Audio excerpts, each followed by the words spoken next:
It's Ken Hicks Jr., and this is how I level up my scent game while hunting. And in my opinion, this stuff is better than Evercalm deer scent or any other type of deer spray out there that limits the odor of this outdoor boy. And when I'm in the thick of it, I want to be a ghost. I want to be like an owl hunting. Chimpanzees hunting monkeys, that's me. I'm talking too fast, but you got to keep up. But I am the predator on the ground. And what I used is this charcoal powder. And pretty much, you just mix it with water. As you can see, this container right here I'm using is the actual container that I store my camouflage in.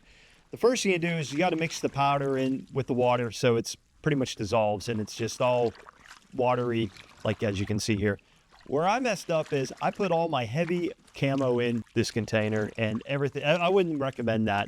And if I had to do over again, I would have just used my light clothes. As you can see, I had a net right there to see through.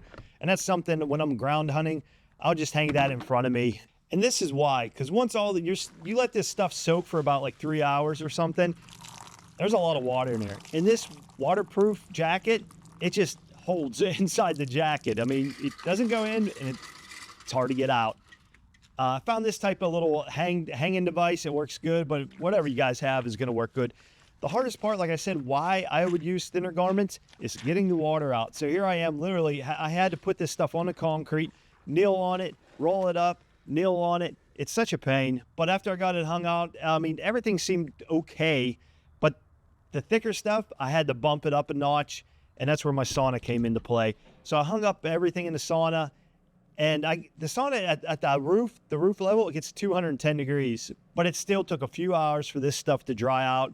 And then I accidentally pretty much put my, I hate to say underwear, but this is what I sleep in. This is not underwear. But and the reason why I'm doing this is you could get charcoal, like residue on yourself. And I was afraid I was going to send this through the washing machine with other clothes, and it's just going to stain my other clothes. So I think, just washing it out right here, you can see how the water level is the water is just like a little dark tint to it. So I filled it back up, squished everything out again, and you can see the water's pretty clear. So I feel confident if I run this through the washing machine, my white shirts aren't going to turn black. I had to do frequent checks on my clothes while in the sauna. The last thing I wanted to do was have it drop onto the heater. But as you can see, this coat hanger got nuked. It pretty much gave away. My clothes fell on the bench, no big deal. And I got burned actually taking that hanger out. So here's another idea I had. This is this morning. You can see ice was built up. I left the water in there because I knew I could do something else with it. And what I did is I have this Wooby blanket. I don't even know how to pronounce it, but as you can see, it's pretty much, it's tough to get the water to soak into it.